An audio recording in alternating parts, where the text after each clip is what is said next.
Hello everyone and welcome to another video. My track guide for the Formula VEE going around VIR South. Let's get into it. Here in the long straight is probably the best place to overtake. We do have a lot of draft and we're going uphill as well.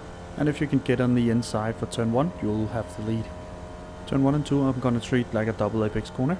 I apex in the middle of turn 1, then I track out a little bit and then I go for the middle of turn 2 as well. My braking marker is this black part going across the track.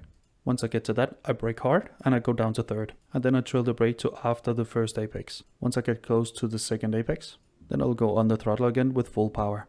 On the second apex I do take a little bit of the curb, but in the end that shouldn't do much for you. And of course use all of the track and the curb on the outside.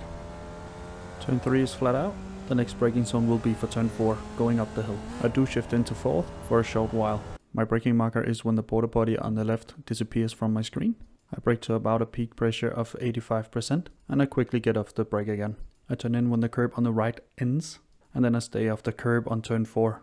I use both brake inputs and throttle inputs to stabilize the car. I do take a bit of curb for turn 5. Once the car is settled down and straight, I'll brake for turn 6 and my peak brake pressure is about 75% and I trail the brake so I'm able to stay close to the curb all the way.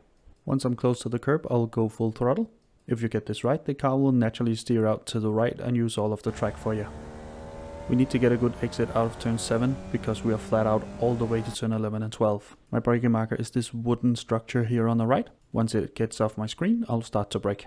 That should be around the middle of the hill. And because we're going uphill, the initial hit can be really hard. So I nearly max out the brake. I trail the brake all the way to the apex, which is where we start to go downhill again. And that's around middle of the corner. Once I'm at the apex, I'll go full throttle again to get as much momentum as I can. And we should have plenty of grip, so don't worry.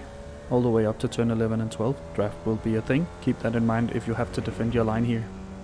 Turn 10 is of course flat out, but you want to be as smooth as you can on your inputs. I do shift up to 4th just before and I take all of the curb, also the yellow and green one. Smoothness will be king here. The less speed you can scrub off, the better. Turn 11 and 12 we have to consider as one smooth corner. I turn in and brake a little bit after the one board here on the left. My peak brake pressure is 40% here for the first one. I quickly get off the brake and let the car roll in and I shift down when I get close to the first corner. After that I track out to about mid-track, stabilizing the car with the throttle and brake inputs. I apex just in the middle of turn 12. Just before I get to the curb I'll go full throttle and of course I take the curb as well. And you can use all of the AstroTurf out here without getting an incident point. It's really important you get a good exit there to keep your speed up, but draft will overtake you here. And that's a lap around VIR South for the Formula VEE. Hopefully this has helped you and hopefully you enjoyed it as well. If you did, leave a like down below, consider subscribing as well, and now for the uninterrupted hot laps.